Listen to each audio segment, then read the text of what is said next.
want to thank all of you guys for coming today to our Women in PD event. This is the first event we've done here in the Metro Atlanta area that specifically targets the needs of women. All of you guys are here today to ideally learn more about how you can improve your life by learning about the research that's going on, by learning about how you can become an advocate for yourself and for other women. I want to start by saying kudos to all the men in the room. Can I get a round of applause for all the guys here today? Thank you all so much for being here. Yeah, it takes, obviously, as a woman, I think we have a tendency to put ourselves last in just about every situation. So it's really nice to see so many men here supporting their loved ones. I appreciate you guys doing that. I actually thought about bribing men to come by raffling off a green egg, and then I realized I didn't have the budget for it. So I guess it's not going to happen, but at least you can think about a green egg while you're here. No, but in all seriousness, we're really excited about this program today, and we hope that you get a lot out of it. My name is Annie Long. I am the Senior Community Program Manager for the Parkinson's Foundation, so my role really involves hosting programs like this throughout Georgia and into the Carolinas, so I'm a Regional Programs Manager. Feel free to get up and move around throughout the program. I know it's going to be a lot of information. And if you have your passport, you should have received a passport when you checked in, so anybody who turns that in after lunch with signatures will be entered in to win a $100 Amazon gift card. So definitely don't forget to turn that in. There are also some other goodies at your seat. There's actually a letter. My mom was planning to come today. She has Parkinson's, and she was unable to make it, unfortunately. But I asked her to write up sort of a letter to all of you. And I always brag on my mom. I think she's a great writer. So that's, if you're wondering what the letter is on the table, it's actually from my mom, and she's the reason I'm standing up here today.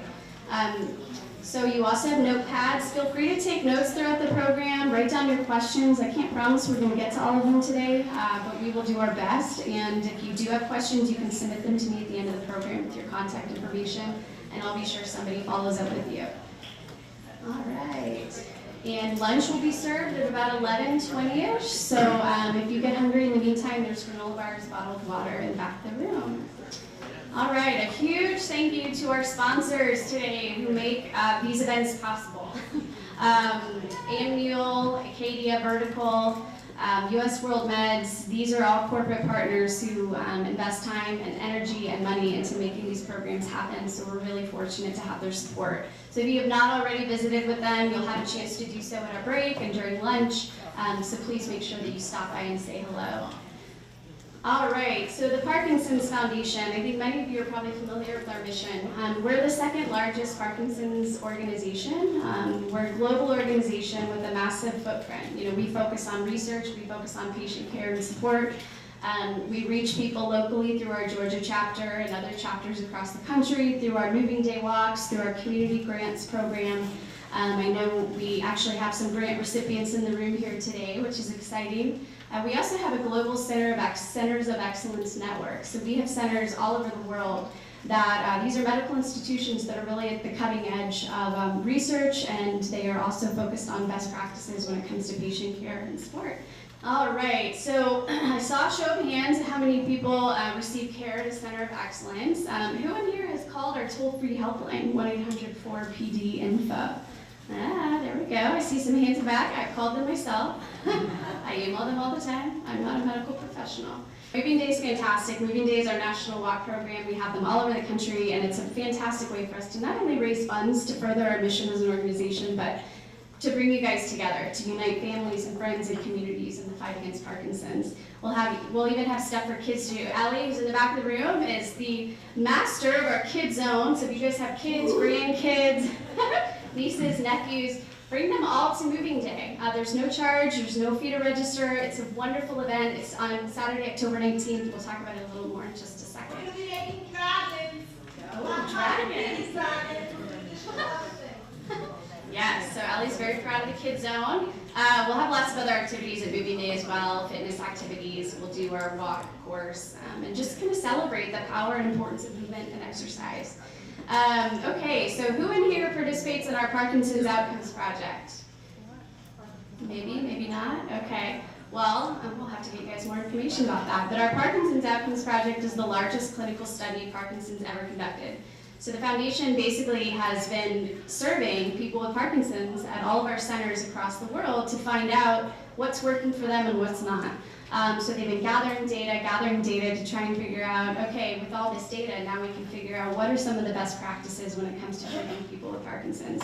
You know, one of their most recent findings I know that we announced was had to do with exercise. So it may come as no surprise that people with Parkinson's who are exercising a minimum of 2.5 hours per week, and those who start exercising earlier after their diagnosis are doing significantly better than their more sedentary peers. So if you're not exercising, please, please, please talk to me and I'll help connect you with a group. All right, so most of you, who in here has received care from a physical therapist, occupational therapist, speech therapist? Great, okay. So another thing we do as an organization is we focus on professional education, right? So we actually train physical therapists and occupational therapists, speech therapists, nurses, how to better work and serve the Parkinson's, work with and serve the Parkinson's community. We do that through our ATTP, Allied Team Training in Parkinson's program. We do those annually, and it's a 3.5-day intensive program. I know Valeria here has participated in that, and you liked it, and you liked the program? Excellent program, good to hear. So we're really proud of our professional education. You know, it just allows us to make sure you guys have access to better and more specialized care from all of your therapists and healthcare professionals. And then, of course, we are investing more and more each year into research. The most recent number is that we're giving about $10 million, putting $10 million a year into research initiatives. So very proud of that.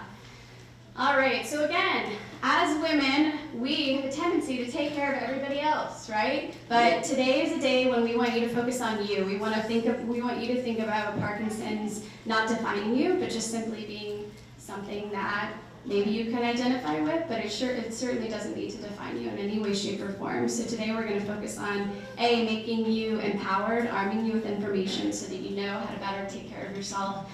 We want you to get involved, right? Getting involved is one of the best things that you can do with Parkinson's. I don't think anybody wants to get Parkinson's, but certainly if you have Parkinson's, it gives you an opportunity to share your story, to help others, and to be an advocate. So through the Parkinson's Foundation, lots of great ways to get involved. We do have local advocates. Our national site is Parkinson.org. It's an amazing source of information. It's actually one of the only websites I'll let my mom visit. So it's a website I trust. I trust the content. It's very positive and uplifting. And then, of course, our 1-800-4PD-INFO is our toll-free helpline. You can call them. It's staffed by nurses and social workers, and they are fully equipped to answer any of your Parkinson's-related questions, or just to be a listening ear, which I can certainly do as well. I'm based here. I live from home and work from home in Johns Creek, so call me anytime. I do not give medical advice, however, I will defer you to the helpline, but I'm always happy to listen. So. Parkinson's Foundation Georgia. So this is information for our Georgia chapter. If you haven't already, please visit our website, parkinson.org/Georgia. You can learn more about all of our local events and programs, including our PD Gladiators Fitness Network, which we'll talk about in just a minute. So what do we focus on here in Georgia? As we talked about, initially we have 2 centers of excellence here in Georgia. We have our PD Gladiators Fitness Network, which is a network of more than 60 fitness classes a week that are designed for people living with Parkinson's disease. So if you are not exercising, I definitely encourage you to get involved in our network. Educational programs, just like the program you're listening to and sitting through here today. We offer free resources, of course. We have tons of resources. If you haven't already, please visit with Celeste in the back of the room, and she can she's waving back there, and she can give you more information on all the resources that we offer for patients and families. And then, of course, our Moving Day Atlanta Walk, which is coming up again on Saturday, October 19th. All right, and who in here has already registered their walk team for Moving Day? Okay, I think we need to get a few more of you registered for Moving Day today. I admit I have not sent out my emails yet, but I have registered, so proud of that. All right, so today's objectives, now we're going to kind of get down to business, right? First and foremost, we really want to provide you guys with an understanding of how women have been underrepresented, in research and the development of treatments. Learning about how Parkinson's really affects women specifically will help, physicians come up with more specialized treatment plans. Men and women are not the same, right? Is it men are from Mars and women are from Venus? See, okay, you guys know. I've been told I need to read that book, by the way. So we're also going to learn about risk factors for developing Parkinson's in women, right? So women are less likely to get Parkinson's than men. However, we still get Parkinson's, so we need to learn more about that. We need to understand how Parkinson's symptoms may be different in women than men, and we'll get information on treatment and care strategies specific to the needs of women. So obviously men and women are different, right? So sex and gender differences can really impact one's health, and it's important to consider all these different factors, whether you are a man, whether you're a woman. So I'm so glad to see so many men here today, because I think this will give you that unique perspective that perhaps you've never heard before. So thanks again for being here. All right, so again, just to recap, we're going to learn more today about how Parkinson's impacts women as it relates to research, risk, symptoms, treatment, and care. So with that, I'm going to introduce our first speaker. One of my speaker's notes up here. That would have been helpful. All right, so I'm honored to introduce our first speaker, Dr. Madeline Hackney. She's one of my favorites. I don't know how she has time to sleep or eat or do any of the things that she does. But Dr. Hackney is a research scientist with the Center for Visual and Neurocognitive Rehabilitation at the Atlanta VA. She's also an assistant professor in the Emory School of Medicine, Department of Medicine, Division of General Medicine and Geriatrics. She has received community grant funding from the Parkinson's Foundation to support her recent work with the DREAMS program, which she'll talk about. The DREAMS program focuses on clinical research participation and advocacy training for diverse seniors. She's also a member of the Parkinson's Foundation Local Advisory Board, so she is always willing to help me identify speakers and look for new opportunities to kind of get the word out about what we do. She and her colleagues through MDT Educational Solutions have actually trained most of our fitness instructors in the network. So she, in addition to doing everything she does, she also wrote a curriculum for fitness professionals so that they can learn how to best work with people who have Parkinson's. So I'm very excited to welcome Dr. Hackney to the stage. So without further ado, if you could help me welcome Dr. Madeline Hackney.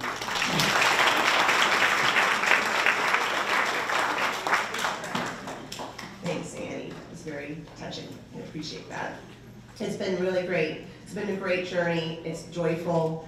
I'm grateful for all the opportunities I've had to liaise with Annie and Parkinson Foundation of Georgia, PD Gladiators, and really the Parkinson's community in general over the past, I guess it's 13 years now, because I got involved in research in 2006 when I was a graduate student at Washington University School of Medicine under the advisement of Dr. Gammon Earhart.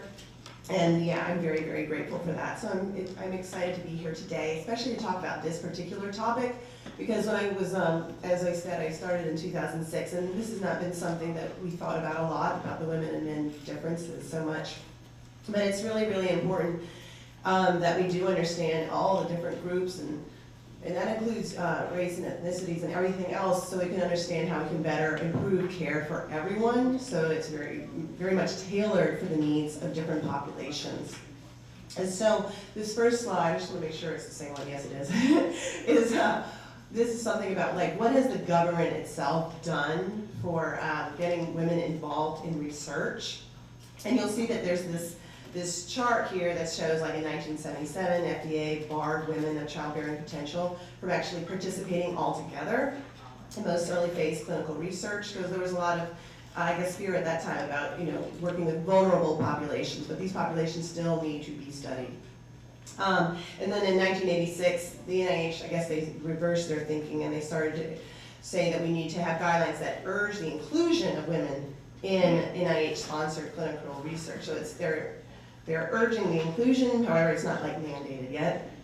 And then in 1993, they go about face again. They rescind the guidelines, about women participating if they're childbirth age or whatever, or from most early phase research. And then there's also this idea that there's an NIH Revitalization Act that mandate that the NIH must ensure that women and members of minorities and their subpopulations are included. So this is in 1993, but in 2006 it was still not really like at the forefront. But now we have this real surge in this. It's becoming really important because in 2012, the FDA Safety and Innovation Act, they signed into law that required the FDA to provide a special report and accounting of trials by sex, race, and ethnicity. And so now I'm an NIH investigator, and I have to apply for R01s and R21s and all these other sorts of grants, and we have to talk about sex as a biological outcome, as a biological variable, and we have to account for it, and we have to put into our study design itself, all trials, how we're going to look at the differences between men and women, and also we have to say how we're going to account for race and sex in our enrollment panels. We have to make sure that we're recruiting as per our population distribution in the areas that we are living in.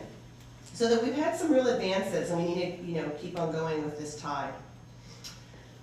So we also know that there are biological differences in the way that men and women respond to different treatments, and this is related to things like absorption and transport of pharmacology, action, efficacy, and safety.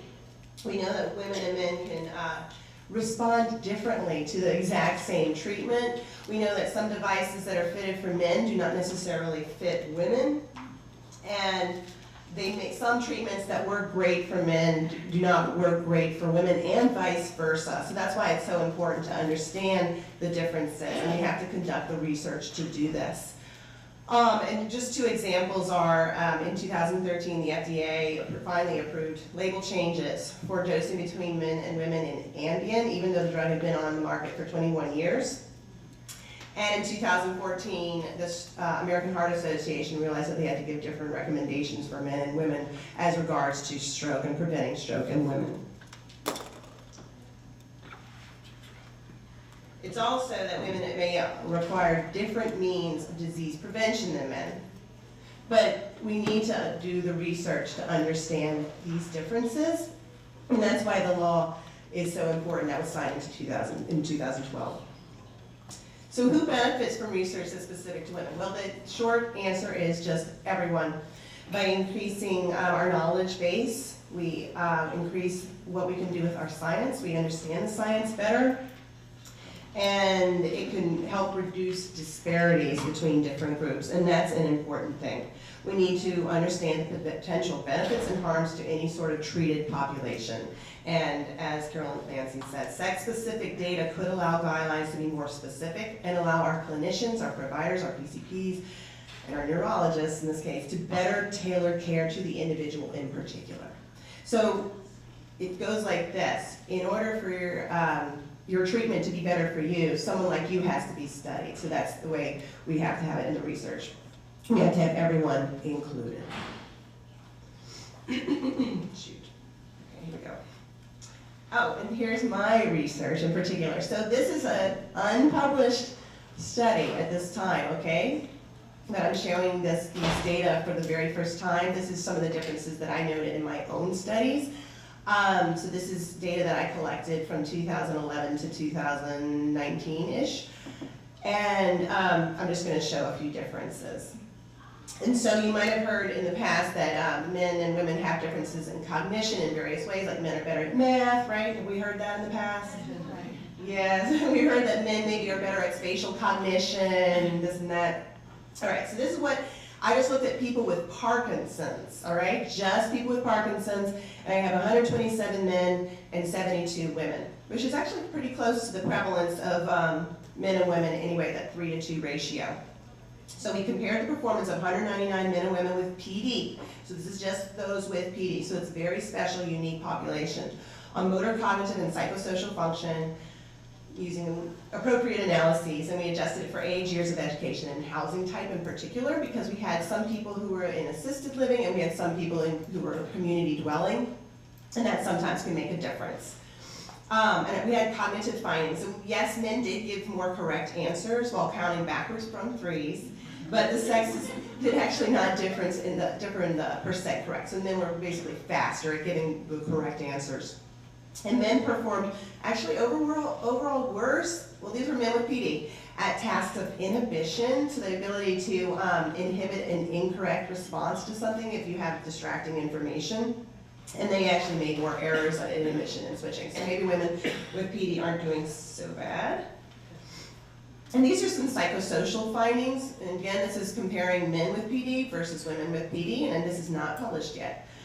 And we show that men exhibited more impairment in non-motor experiences of daily living. So that's like things like cognition and autonomic function and fatigue and these sorts of things, that they felt more burdened by having those sorts of, the impact of their disease was more burdensome on those experiences of daily living, and as well as motor experiences of daily living, the ability to get up and do things, anything motor, and motor symptoms. So women, again, were doing pretty well. And men, unfortunately, were also found to be more depressed, as per a Beck depression inventory score compared to women's scores. So that shows that women are somewhat resilient, and there's some differences in men and women, but there's hope as well. All right, so now I'm going to talk to you about the DREAMS series. So this is something that Annie Long mentioned earlier, my DREAMS program. It's not just mine, it's really everyone who has become involved with the DREAMS program in particular, and that's, now the acronym stands for Developing Research, Education, and Advocacy for Multicultural Seniors. But previously, it was a PCORI-funded grant. PCORI is the Patient-Centered Outcomes Research Institute.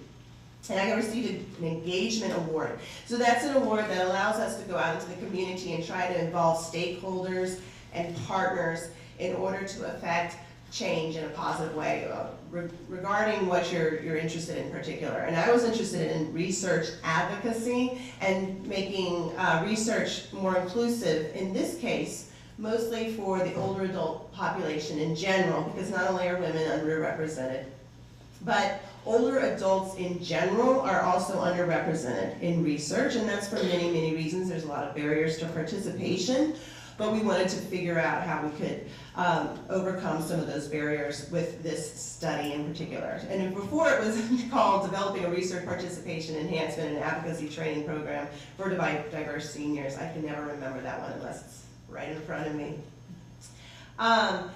So it was an 8-week health education seminar that was co-taught by medical students and professional researchers. And the idea was to get people talking, just start getting people, lay people talking to the scientists and to the medical professionals and to upcoming students who are going to get into the medical profession in order to have a place at the table so that we could get conversations started and make the research and make the outcomes ultimately benefit everyone more. Because prior to these sorts of initiatives, research was not quite as inclusive, and scientists may not have talked as much to older adults or individuals with particular impairments and didn't really understand what is most important to these constituents. And so that's one of our ideas. We wanted to try to get these conversations started so that the research could become more representative. And we could encourage more participation by older adults in research through a peer advocacy. A peer advocacy group, right? So if the peers learn about and they have good conversations with researchers, they can go and talk to their peers and say, yes, this is a study that you might want to participate in. And that's how we've been trying to get this to happen.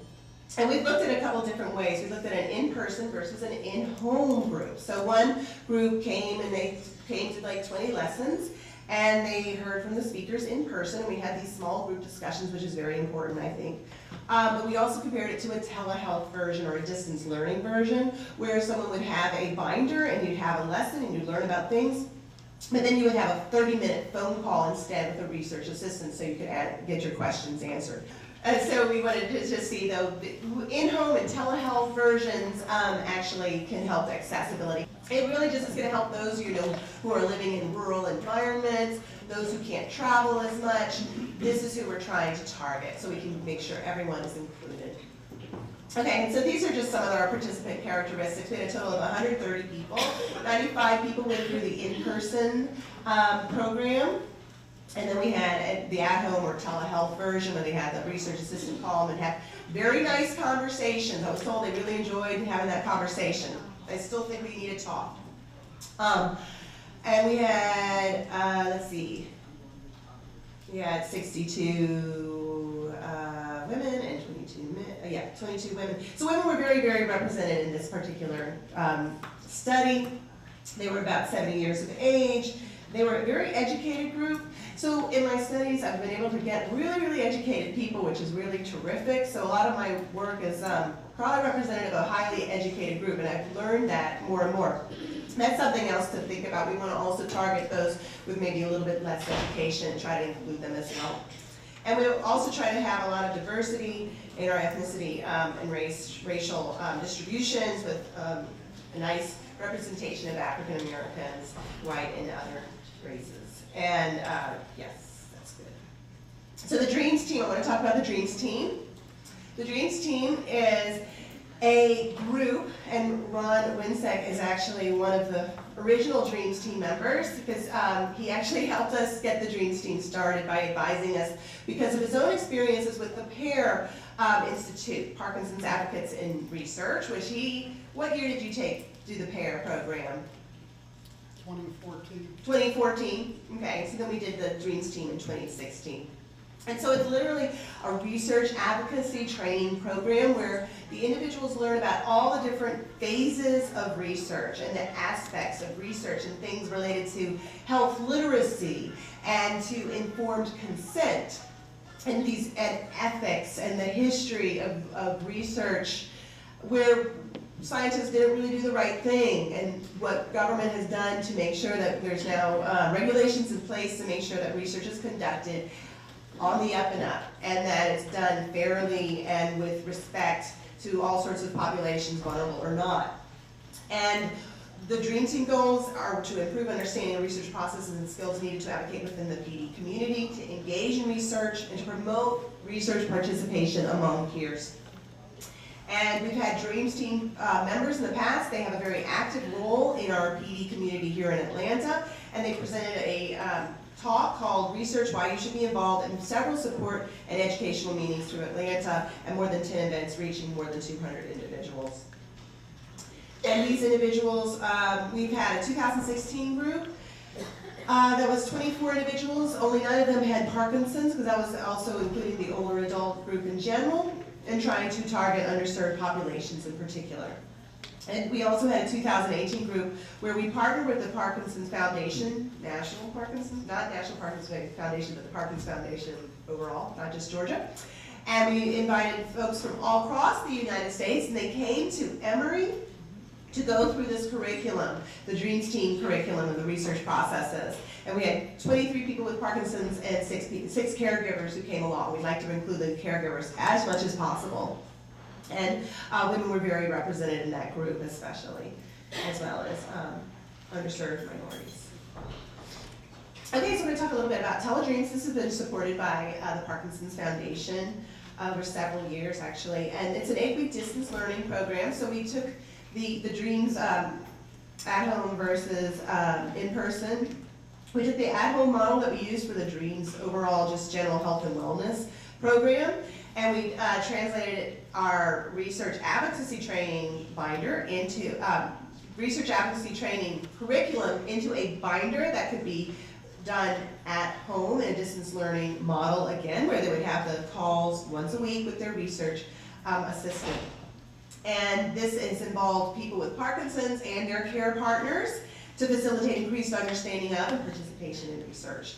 And we also looked at pre and post assessments to see what are the effects of such sort of programs on people with PD and their caregivers, and we're going to be publishing a paper about that down the road. But I just want to point out here on the right there, so we cover introduction to research advocacy, research nuts and bolts, ethics and aging research, understanding, interpreting clinical trials, aging and clinical research in particular, informed consent, understanding issues in health literacy, effective advocacy in the clinical research process, and how to engage diverse communities in research and getting started. And that's what they do. And we've had 29 people with Parkinson's and 27 people who are care partners for people with PD, with men and women represented and African Americans, and they've been a wonderful group to work with, and we are actually still going on with this particular program / study. If anyone is interested, please contact me. I'm on the Emory website, Madeline Hackney, and let us know if you would like to participate, because we're looking for a few more good folks who want to go through this advocacy training program in a telehealth method, okay? And another study that we're going to do is called Dream On. It's also supported by the Parkinson's Foundation through one of those community grants that Annie mentioned earlier. And Dream On has a goal to create a more engaging and interactive version of Teledreams, that it's going to be an audio version. And we're going to be getting some folks with Parkinson's to come in and be speakers on an audio version of Teledreams, so we can really get this, this format out as much as possible, because we discovered that some folks had trouble with the reading, and maybe through visual impairment or other reasons, that we're trying to increase and enhance the accessibility of all this information so we can get as many folks involved so everyone can be cared for down the road. Okay, so remember, it's important to be, we need someone like you to be studied in order for your care to be better, and that's our ultimate goal.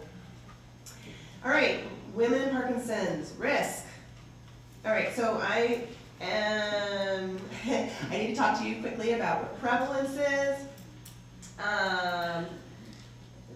Okay, so that's prevalence is the total number of cases of a disease existing in a population at a particular point in time. This was Parkinson's Foundation funded research that tells us that about 1 million Americans live with Parkinson's disease. I believe this was generated from Medicare data in particular, which is a really, really rich source of data. And so you can see, if it's darker blue, that means there are more people with Parkinson's in those particular states. And obviously California with 40 million people and Texas with 30 million people, they have more there. As well as states like Florida with an older population on average. There is no Parkinson's registry at this point, but I would imagine, Annie, is that something on they're trying to make one day? A Parkinson's registry? Yeah, I mean. Yeah? Okay. So right now this is relying on Medicare data. But one thing to keep in mind is that Parkinson's is underdiagnosed in underserved communities in particular. So that's something. So there may be more than 1 million. Okay, so this is about incidence. So that's let me make sure. The number of new cases of a disease in a population in a given time period. And so approximately 60,000 Americans are diagnosed with Parkinson's each year. This chart shows the age-adjusted incidence of Parkinson diagnosis per 100,000 Medicare beneficiaries, so that's obviously 65 and above, from 2002 to 2005. And so white men are the most impacted, followed by Hispanic men. As far as women go, Hispanic women are most impacted, apparently, according to this chart, and then white, black, and Asian women. And again, it's that prevalence of about 3 to 2. So on average, women are less affected than are men. We probably don't know exactly why that is. So why are we here? If women have a lower risk, well, there's still 3 to 2, and that's still a sizable portion. But women do live longer than men, and they have their unique concerns, and we need to take care of everyone. Men and women are going to be encountering different challenges and obstacles towards treating themselves and managing their Parkinson's throughout the course of life, and so that's why we need to understand those unique obstacles to identify the best treatment plan for women. And we don't have enough research about this whatsoever. So I'm supposed to show this. What is a Parkinson's risk factor? So this is ice cream consumption leads to murder. So this is the idea that correlation does not lead to causation. In order to understand causation, you have to do something called a prospective trial, where you start studying somebody at point A and then time elapses over time. And then you see what happens at point B and then point C, and then you can somehow figure out if something causes something else while you're accounting for all the confounding variables. It's pretty difficult to establish causation. It is very difficult, certainly from a statistical analysis standpoint. Trust me, I know this. But this is like a correlation, so one thing goes and something else happens at the same time. It just means that they're associated. It does not mean that one thing causes the other. And this is very important because so many studies get flooded, and then the media has some sort of catchy title, and they'll say things that, because two things were somehow correlated, but they were not, the analysis was not done to find out if one thing caused the other. So always remember that. And one thing we try to teach in our Tele-Dreams program and other programs is to understand what studies mean when you have a paper or something, and try to understand that so you can better report those findings to other people and spread the word. It's important to remember, association does not necessarily equal causation. Okay. So what are the risk factors for Parkinson's? Well, age. Age is the largest risk factor for Parkinson's. There you are. Yeah, okay. And then sex in general. Women appear to be at a lower risk of developing Parkinson's than men. Okay, this is about the genetic thing. So actually, having a first-degree relative with Parkinson's does increase a person's risk of developing disease by some amount. But actually, this is something I learned a long time ago in 2006, and it's still the same. Only about 10% of all Parkinson's cases actually resulted from a direct genetic mutation of some sort. Okay, or I guess a genetic, defect. I don't like saying that word because it implies, we're all who we are, right? We are, I don't like saying defect. Okay. I think that's all I'm going to say for right now. All right. So what are the risk factors for Parkinson's? Environmental. So it could be things like exposure to pesticides, heavy metals, solvents, air pollution, and something called PCBs, polychlorinated biphenyls, and traumatic brain injury. A great example of that is, of course, who? Yes, I figured y'all would know this stuff. Yeah, Muhammad Ali, he probably got Parkinson's from repeated trauma to the head, so that's something to avoid, certainly. Certain environmental exposures are associated. I know I've heard in the past that there was some study about welding in particular, that welders might have had an increased risk. Have y'all heard about the dairy product thing? No? Okay, so I don't want to get this wrong. So there was a recent trial that was published in Neurology, which is an excellent journal, and it said in a meta-analysis, looking at a group of studies, the researchers found that total dairy intake was associated with increased risk of Parkinson's. The overall conclusions was that frequent consumption of dairy products was associated with a modest, I would argue even minimal, increased risk of Parkinson's. So it's important to know that the risk of developing Parkinson's was still very low.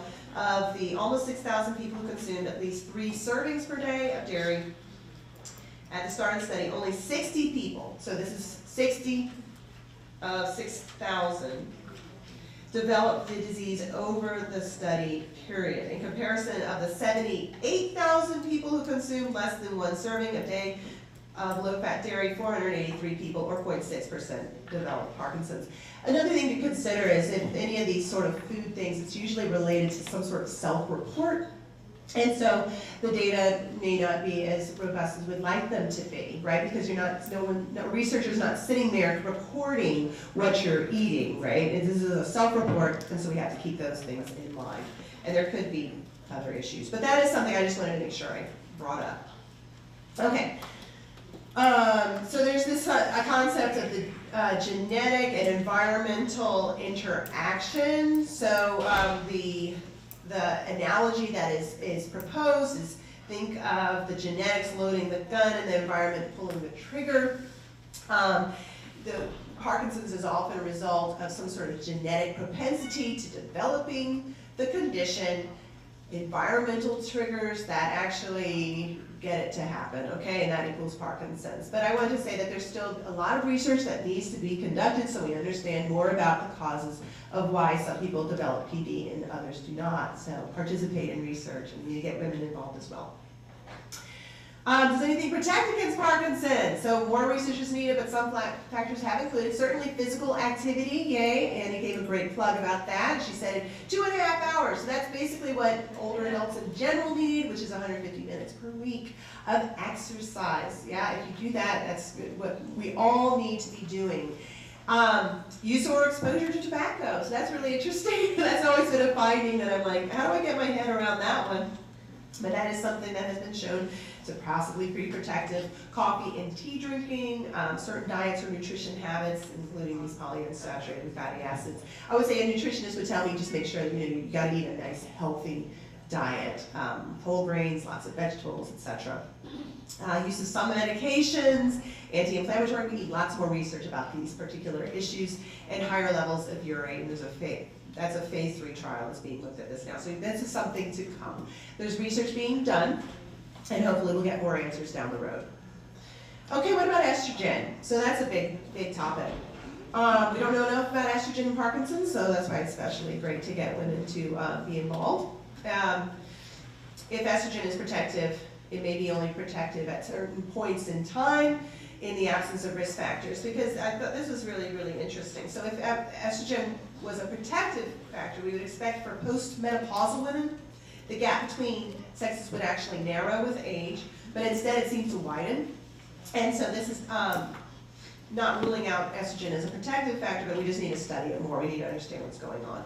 And we need to know that it probably is just protective at specific times in a woman's lifespan. And this is something that is a really interesting finding as well. During pregnancy, estrogen levels are particularly high, but PD symptoms often worsen, but that's probably because, pregnant women basically can take Tylenol. That's it. So their PD drugs might be lessened. Medications are underdosed. And so why might there be a lower risk of getting Parkinson's in women? As far as women are probably less likely to sustain head trauma, certainly, and they're less likely to be exposed to pesticides and heavy metals in particular. They're not doing those jobs as much. And I think there's probably lots of undiscovered factors between men and women that increase the likelihood of Parkinson's. And remember, the research just hasn't really been looking at these sex differences. I haven't started looking at sex differences really until Andy said, hey, you want to do this talk? And then I was like, let me look at my own data. What does it say? Because I've got a nice little repository. And so I'm going to start doing that. And actually, did you know that there's actually it's called SCORE, and I cannot tell you what it is. It's the Emory SCORE. I don't know what it stands for, but it's something about sex. It's a specific center that's looking at sex-related differences, and so they're trying to do some pilot trials to start looking at that. So we're gonna know more down the road, certainly, probably in the next 3 years. At this time, research cannot give a clear explanation why women are diagnosed less often than men with Parkinson's. However, we're going to find that out. So, can I take a few questions? Yes. Once you have been diagnosed with PD and you have PD, does exposure to risk factors, like if you're still exposed, does it hasten your progression, or once you have it, your course has been set? That's a fantastic question. Did everyone hear that? Yeah. Oh, okay, great. So I'm going to let Dr. Hatcher-Martin try that one. The short answer is we don't know. Right. The general thought is that sort of once the cat's out of the bag, that most of these risk factor exposures don't make a difference. Although we do know that things like exercise can slow things down, but as a general thought, things like exposure to pesticides or heavy metals or milk or whatever, it doesn't seem to make a difference once because the disease starts long before you've ever had symptoms. So it doesn't seem to be that these hasten the process. Have you identified and acknowledged that fluoride is a heavy metal, and do are there studies on heavy metal detoxing to see if the result from that? That's a great question. Wow, something about detoxing is very interesting as well. Do you want to go ahead and try that one as well? So this is my background. Heavy metal is not my thing. So the short answer is, the relationship with heavy metals is still pretty tenuous. Detoxing, chelating, therapies, things like that seem to have zero effect at all, so keep your hand on your wallet. But most of it is related to sort of environmental exposures that, some people may be more susceptible to these exposures than others. But like I said, the therapies as far as like chelation and detoxing, not that there's no data, but there's data that actually show that it's not effective. So, Would you look to avoid things that, like identify things that have heavy metals and try to avoid those? as a general rule, no, because it's mostly, there's certain, it's mostly people who are involved in those professions where they really have much higher exposures as opposed to sort of just the general environment. Because it's usually effective with children with autism, ADHD, and so forth, so that's why I'm looking, I would have thought that there would have been some connection here as well. Yeah, it's still pretty tenuous, just because again, it's mostly people that are doing those professions. It's not as much as just the general exposure. Were there particular metals? There are some, and again, most of it's, and I don't want to get into too many details, but most of it's related to that if you already have the risk of having Parkinson's disease and then you further damage the brain cells, so things like manganese, manganese doesn't cause Parkinson's, but if you damage an area of the brain that's already susceptible, it just increases risks that way. Thank you so much. Can I ask one other? Sure. Regarding, you mentioned the dairy. When they're looking at dairy as a concern, are they actually separating, like organic dairy, raw milk, or are they looking? They said it was low-fat dairy. Okay. And if you need, email me and I'll send you the paper and I'll try to tell you what I think, okay? Thank you. Would you like to see the paper? It's from neurology? Okay, I will. That'd be cool. Yes? Yeah, so regardless of the, I guess, environmental effect, is the loss of dopamine the cause of Parkinson's? So that may be a downstream effect of something that's happening much earlier in the process. The Bracken-Brack hypothesis suggests that even may start in the gut and move all the way up through the brain stem, all the way up to the areas that are producing the substantia nigra pars compacta, where they produce dopamine. Those are your dopaminergic cells, and that's what ultimately, those cells dying off is what produces Parkinson's. And maybe you've heard that 80% of those cells have to start to die off before you really start to notice the symptoms as well. And so, do you want to add anything to that? I'll talk a little bit about it when I talk. Okay, Dr. Hatcher-Martin will go further into that. Is that good? So you need dopamine so that the basal ganglia will function really well, so the movement in particular will not be affected. You need dopamine for so many things actually in the brain. It's one of our very, very, very important neurotransmitters. It's part of our reward system, all sorts of things. And as you know, Parkinson's can affect a lot of different issues, not just functions, not just motor function. Yes? Could you address the smoking or tobacco? Right. Go for it. The short answer is that thought that it may be related to nicotine, that nicotine may have some beneficial effect. So those people that smoke and survive smoking don't die of heart disease and lung cancer. Right? Maybe there's some genetic, superhuman that survives. Those people that don't die of those things are less likely to develop Parkinson's disease, but we don't generally recommend nicotine.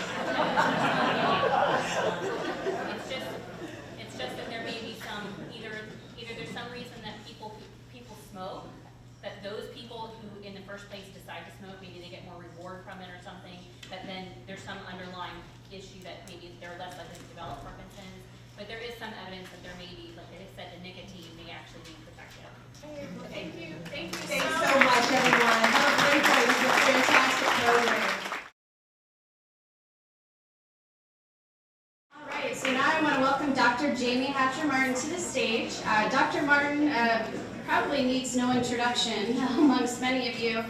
She's a movement disorders neurologist and works as a teleneurologist for SOC Telemed, as well as her own company, Face-to-Face Neurology. She completed her undergraduate degree at the University of South Florida and her MD and PhD training at Emory University, where she studied the role of environmental factors such as pesticides in Parkinson's disease. Yes, so she is very familiar. She completed her neurology and movement disorders training at Emory, where she remained as a faculty member for 4 years. So let's hear it up for Dr. Jamie Hutchinson. Can everybody hear me? Yeah. So thank you for all having me here today. So as mentioned, I know many familiar faces. I was movement disorders faculty at Emory. I was actually at Emory for 18 years. So I'm very familiar. My research background was in environmental exposures and Parkinson's disease. So I do, if there are questions about that, I'm more than happy to answer those. I always tell patients, obviously there's nothing wrong with eating things organic, but it's not necessary. And just because something's organic doesn't mean it's safe. One of the models that we used for Parkinson's disease when I was in the lab was actually an organic pesticide. So just because it says organic doesn't necessarily mean it's safe. And then just one, because I didn't want to forget, one quick thing about the women having Parkinson's disease less often than men. There is definitely probably some reporting bias, but even looking at autopsies, women are less likely to have Parkinson's disease as well. So there is some sort of sex difference that is there that's unbiased. So, okay, so with that, I'll leave some time for questions at the end, and then if there's questions beyond that time, then feel free to contact me if I can answer anything.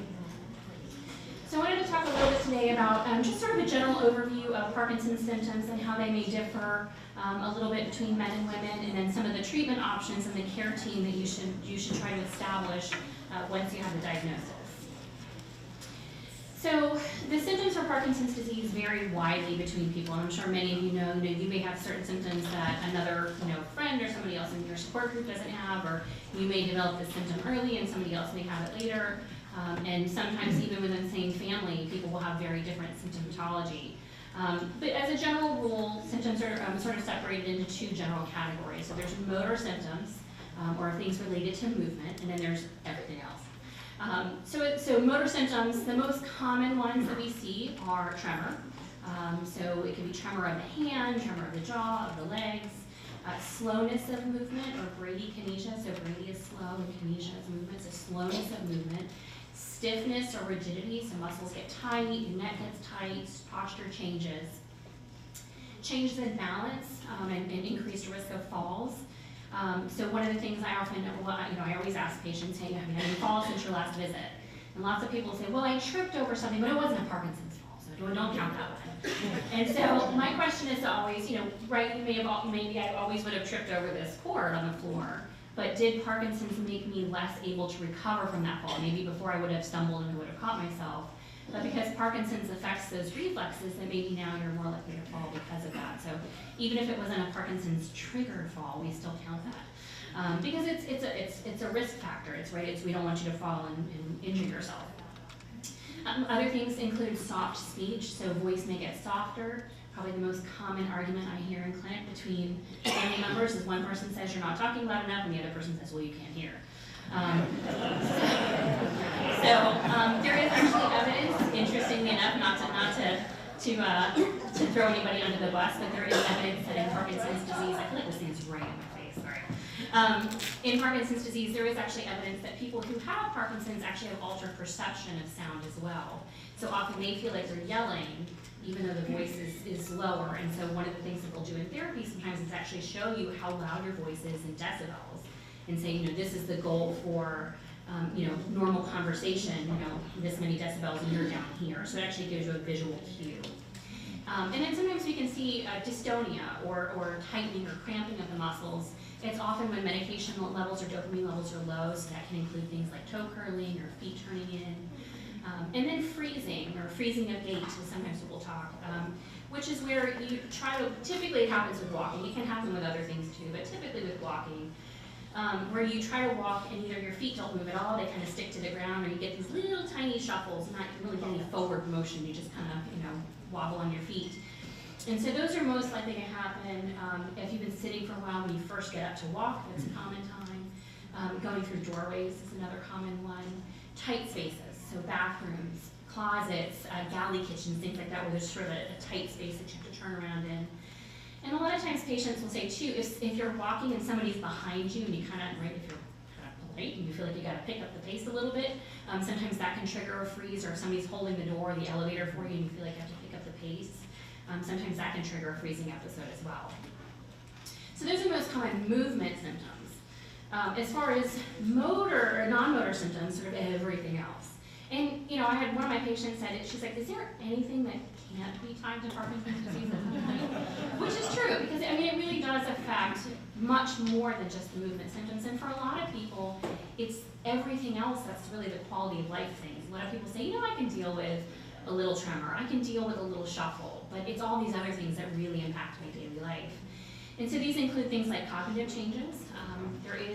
Women actually do have an increased risk of significant cognitive impairment or dementia compared to men with Parkinson's. It's not a big increase, about 13% or so, but less common than just, more common than actual dementia, or just sort of little things. The most common things we see are word finding difficulties, right? How many of you have had that? It is more common as we get older, so that's a normal part of aging where you're like, oh, my husband and I play that game all the time, like, who's that guy with that hair that did that thing? So it's a delay in remembering a name or a word. It's common as we get older, but it is more common in Parkinson's disease. And then trouble with multitasking. So I always use this example, and anybody who's been in my clinic has probably heard this before.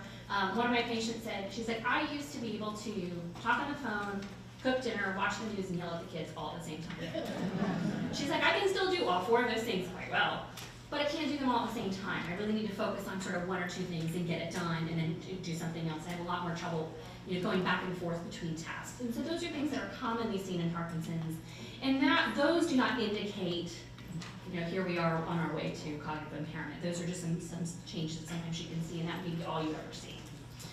We can see changes in the GI tract. The most common thing is constipation. We can see fatigue, so not necessarily just sleepiness, but just, you know, feeling like somebody sort of let the air out of your balloon. We can see in some people, not as many, some of the commercials make it seem like everybody's gonna get it, but hallucinations or delusions, so seeing things that are not really there, or believing things that might not really be true. There can be a loss of sense of smell, which can then in turn affect your ability to taste things, right? If anybody's ever had a sinus infection or a cold, food doesn't taste as good. Same thing can happen in Parkinson's, where if you lose your sense of smell, that can affect your taste. You can see changes in mood, so depression, anxiety, apathies, which is just sort of that like, nah, no, not good, not bad, just nah, little, less initiative. And irritability, a lot of times I have people say, you know, I just feel like I'm snapping at people more. I feel like I'm more apt to just get a little irritated about little things now that I didn't do before. Pain can be an issue. It can be muscle pain, it can be joint pain, it can be nondescript pain. It can be related to medications wearing off. There could be sexual issues. So this can be things with disorders or trouble with sexual arousal, trying to get into the mood, ability to have orgasm. For men, it can be issues with ability to achieve and maintain an erection. So these can definitely be related to Parkinson's disease. Sleep issues. This is probably one of the most common things that we hear. Trouble getting to and staying asleep.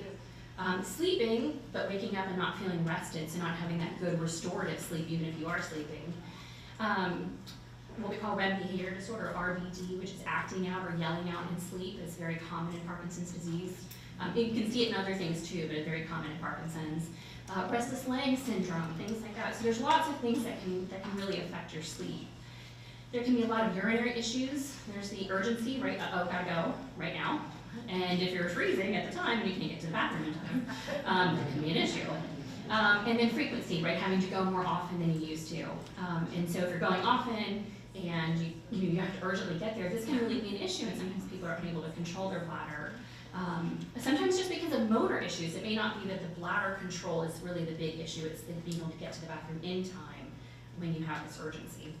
And then we can see some visual issues. Probably the most common thing that I see in my clinic is, just like other movement stuff slows down, is the blink rate, right? People blinking slows down, and so you don't spread that tear film across the eyes, and so the eyes get dry. But there can be some other visual changes too that we can see. So one of the things to think about is, think about what your first symptoms were. Did you have one thing that you noticed, or was it sort of a few things that you kind of noticed all at once? And really depending upon what your symptoms are, it kind of dictates when people actually get to the clinic. Somebody who's 80 and maybe walks a little slower, maybe a little stiff, you might not think much of it, right? That's not going to make you run to see the neurologist. If you're 50 and you develop a tremor, that's more likely to get you to see a neurologist sooner. So depending upon what your symptoms are, that may dictate when you make it in to see a neurologist. Okay, so what are the common, we talked about the symptoms and this is sort of common for everybody, but what's the difference between men and women? So all men and women can experience any of these symptoms. There's no real specific thing that this only happens in women, or this only happens in men. But there's a lot of studies that have really looked at the differences in the motor function or the non-motor symptoms, disability related to these issues, and sort of the overall quality of life. And really, as far as motor symptoms go, they're pretty much equal. There's a little bit of difference, which we'll talk about, but most of the differences are found in the non-motor symptoms. So things that are worse in women or more predominant in women are things like tremor. So women are more likely to have tremor at the onset of diagnosis. They're more likely to have trouble with posture, right? So stooping of the posture. More likely to have trouble with walking or gait. And that freezing that we mentioned, so these more lower body symptoms. And they're more likely to have falls.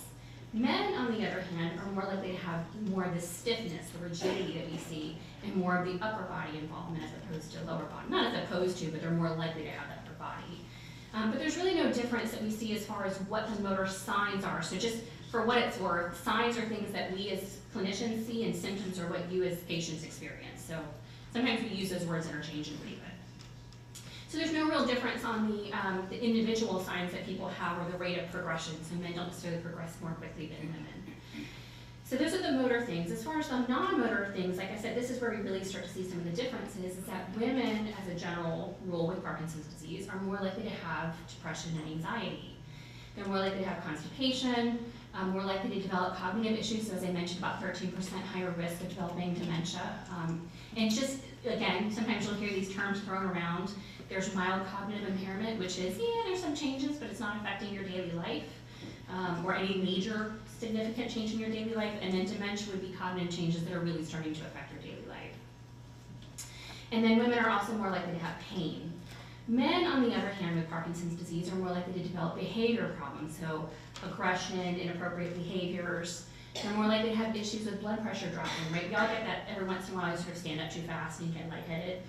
That's what we call orthostatic hypotension, so blood pressure drops when you stand up. That's more likely to affect men. They're more likely to have that acting out in sleep, that REM behavior disorder, and they're also more likely to have sexual dysfunction, although this may be a reporting bias too, right? If you're having, let's say erectile dysfunction, that's a lot easier to measure. It's sort of yes or no, versus things like desire. And so the sexual issues may actually be a little bit more of a reporting bias. But there's no real difference in the presence of having hallucinations or delusions. Again, that's seeing things that are not really there or believing things that are not really true. But interestingly, that men with Parkinson's disease actually have a shorter life expectancy than women.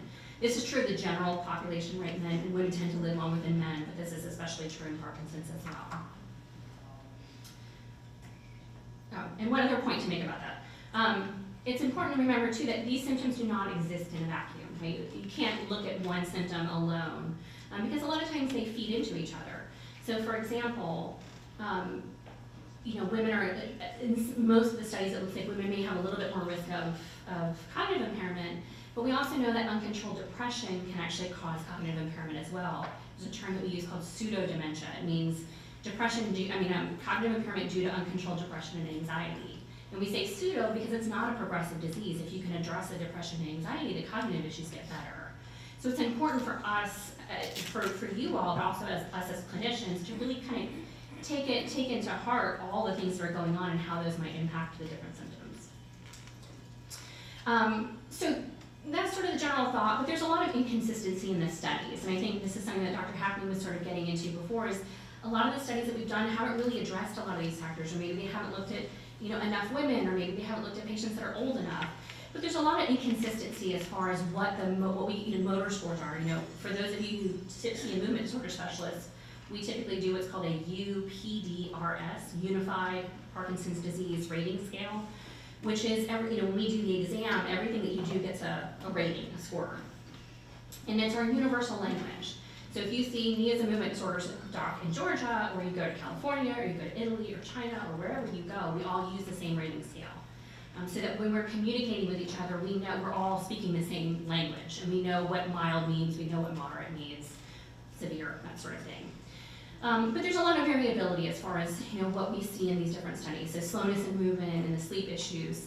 So as I mentioned before, there's no research has yet to identify anything that's really specific for women. There may be some things that are a little more common, but there's nothing that's really specific to women as opposed to men. So that's sort of things that are part of Parkinson's disease, but what about disorders that are not Parkinson's disease? What other things that coexist with Parkinson's that can certainly affect how patients experience the disease and how we as clinicians recommend treatments? So what we call comorbidities are things that occur alongside Parkinson's disease. In women, they're more likely to have osteoporosis, or thinning of the bones. This is true outside of Parkinson's disease. With thinning of the bones, and remember we talked about before, women are more likely to have falls, there's an increased risk of having a hip fracture.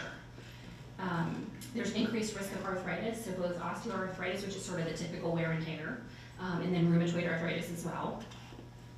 And then men, they're more likely to have other disorders that coexist with it. So atrial fibrillation, or an abnormal heart rhythm, which again can be important because if you're on a blood thinner and you fall, there's an increased risk as far as that goes.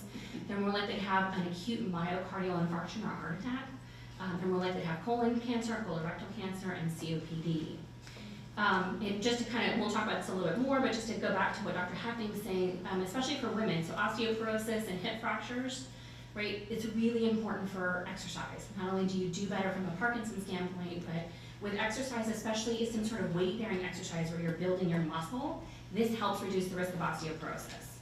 And the more you exercise and the more agile you are, the less likely you are to fall, number one. Number two, you got muscle, so you got more padding if you do fall. And number three, your bones are stronger, so even if you do fall, despite the extra padding, you're less likely to break a hip. So among all of the health benefits, it's really, really important for women to add, weights or some sort of muscle building into their exercise program because of all of these benefits.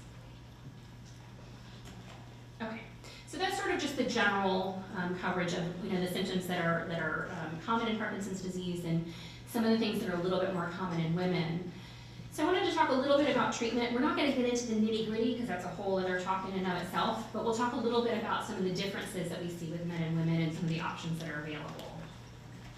So again, just like symptoms, as many of you know, the treatment can vary significantly from person to person that has Parkinson's disease.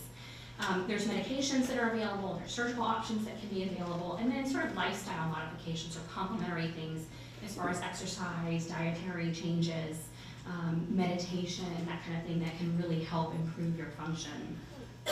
The current treatments that we have, medication and surgical treatments that we have, do not seem to slow the progression of the disease. There's no cure that we have as of yet.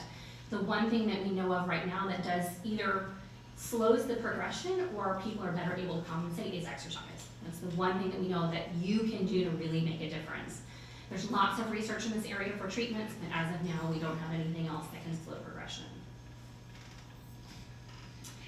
So the medications that we use, there's a whole slew of them. And I remember when I first started thinking, how am I ever going to learn all these names? But the medications that we choose really vary based on a lot of features. It may be age. There may, certain medications may have more side effects as you get older, and so we may choose one versus another. It may be the symptoms that you're having. It may be other things that are going on. So if somebody has Parkinson's, but they also have restless leg syndrome, we might choose this medication first as opposed to this one because this one also treats RLS.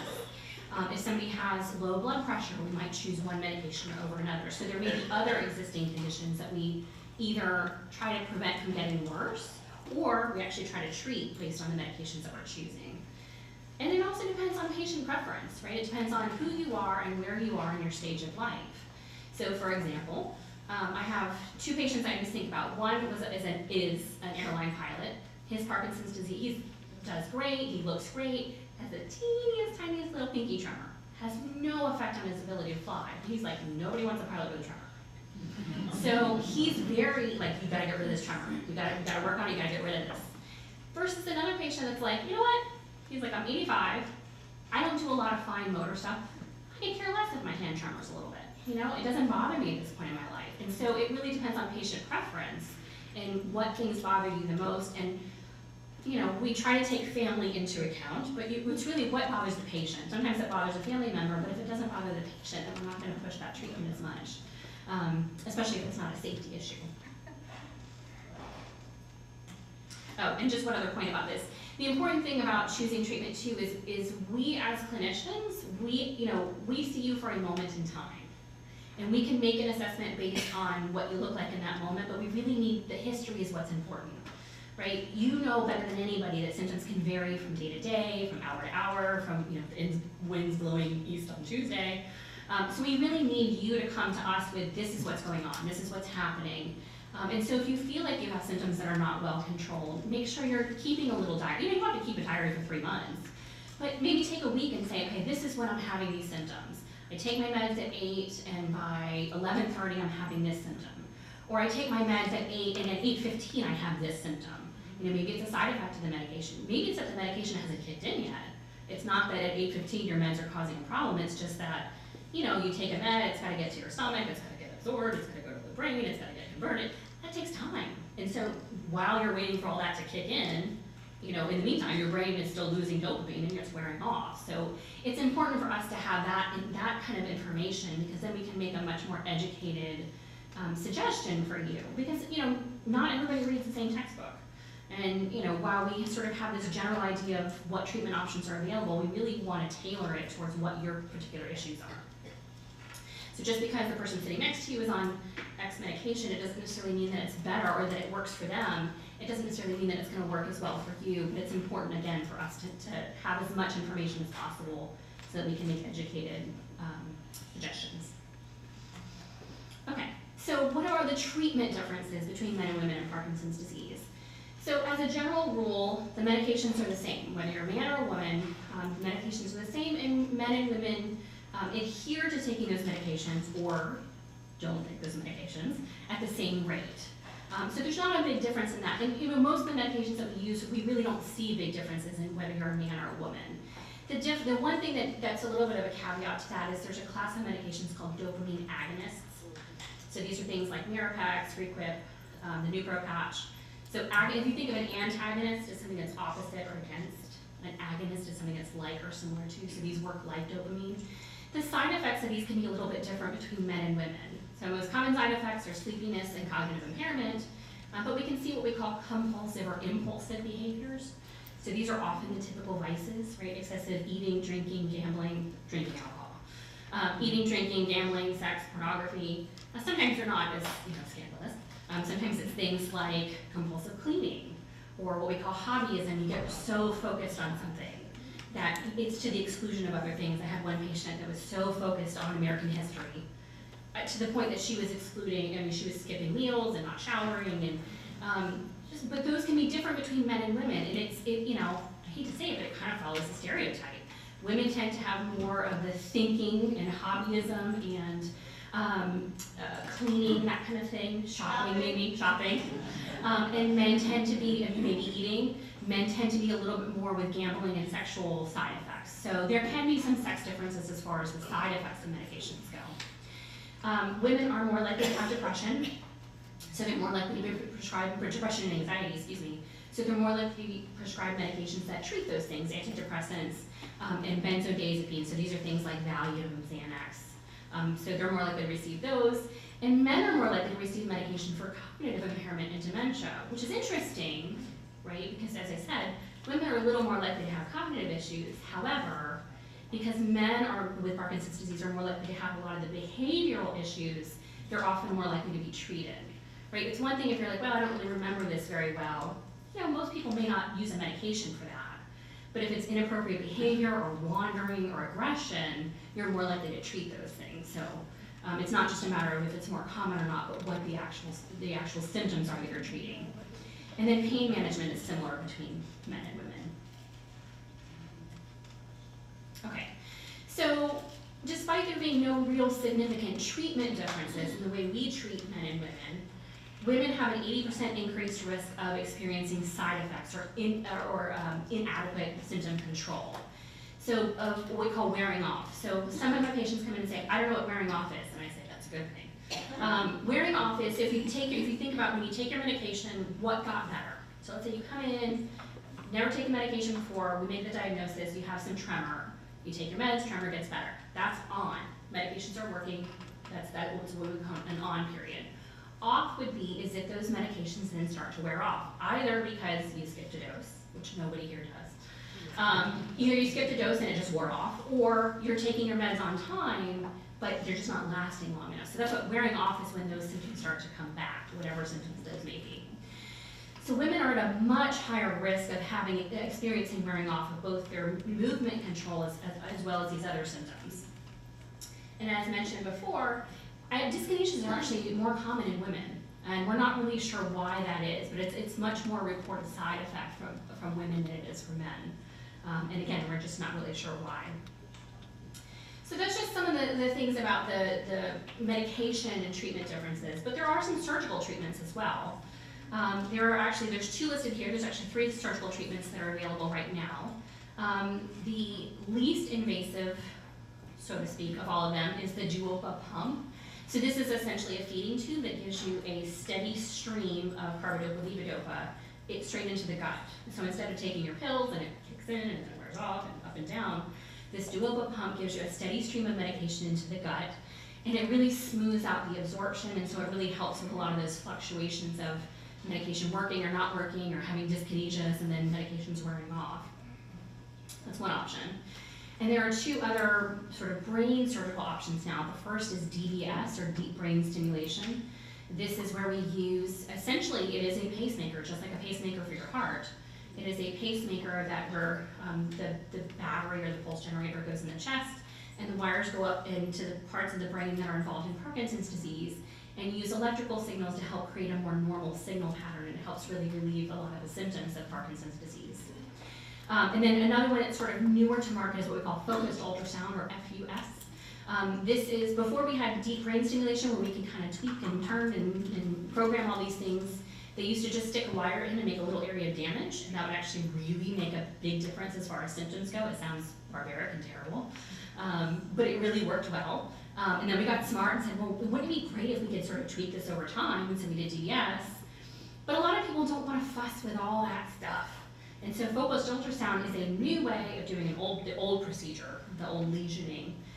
It is done outside of the skull, so there's no incision that's done.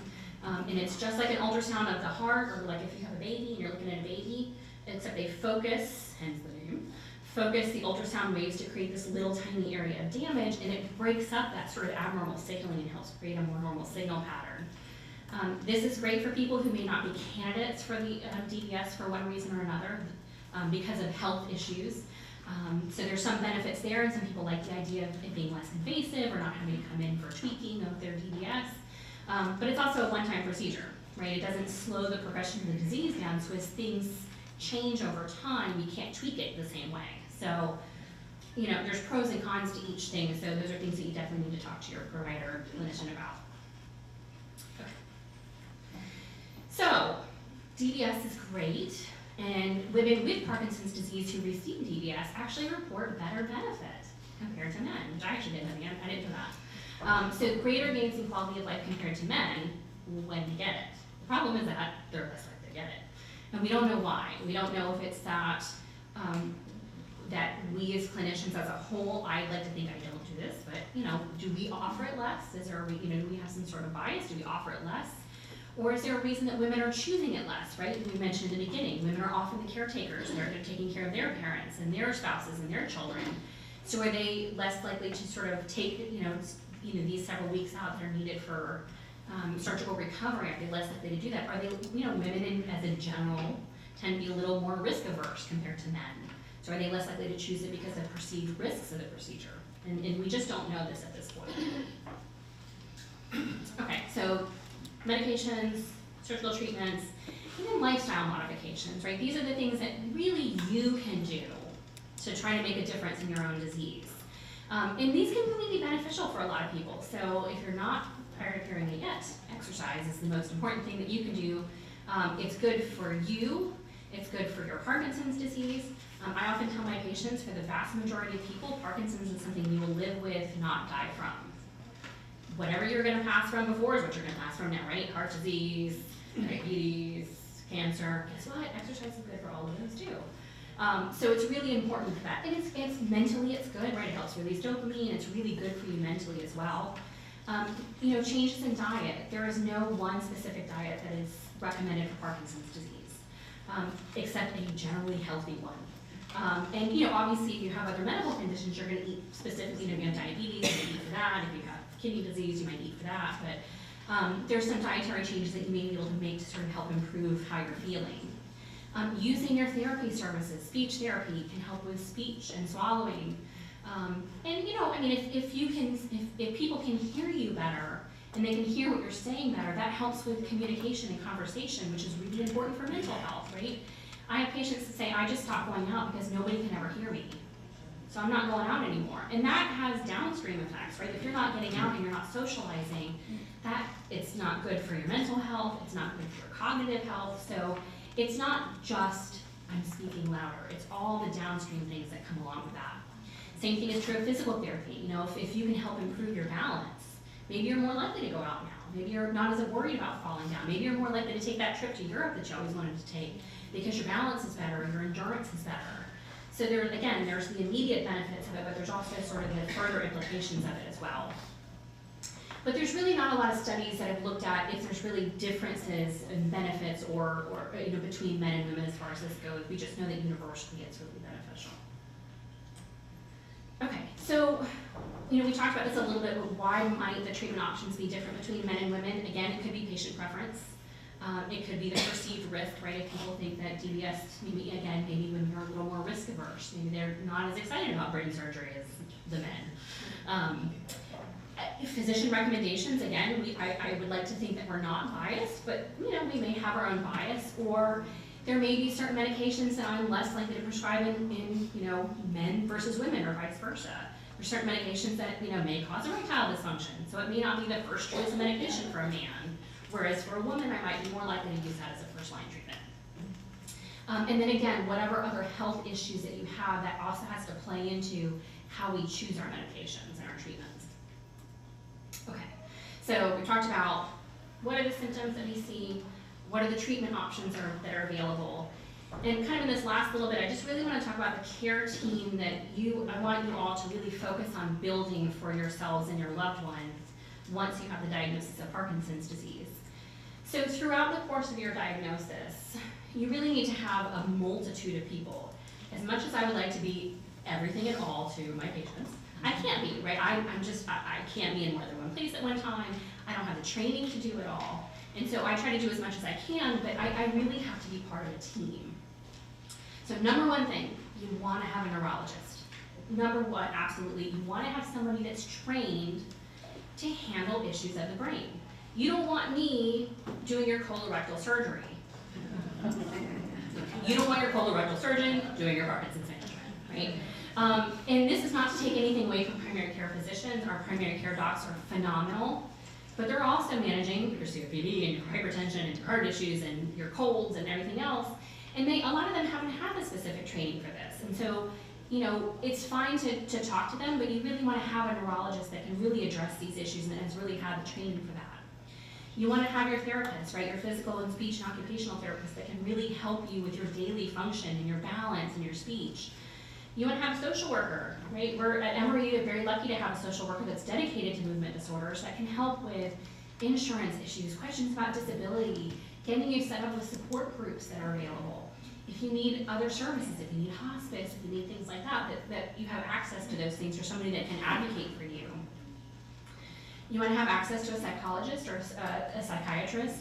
As a general rule, we as neurologists and movement disorders docs are willing to treat sort of low level or easy to manage depression and anxiety, but there's a reason that psychiatrists go through 5 years of additional training.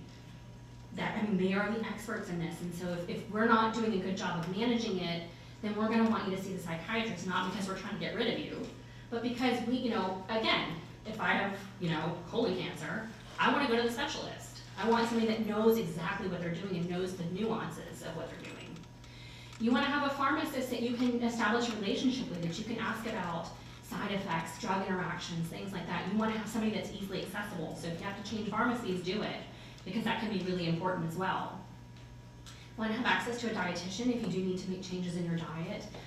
For some people, high levels of protein around the time of their medication can make a difference as far as how well their medication works. So they can work with you on how to work, sort of change that. For the vast majority of people, it doesn't make a lick of difference. You can eat whatever you want, but for some people it is. It does have an issue.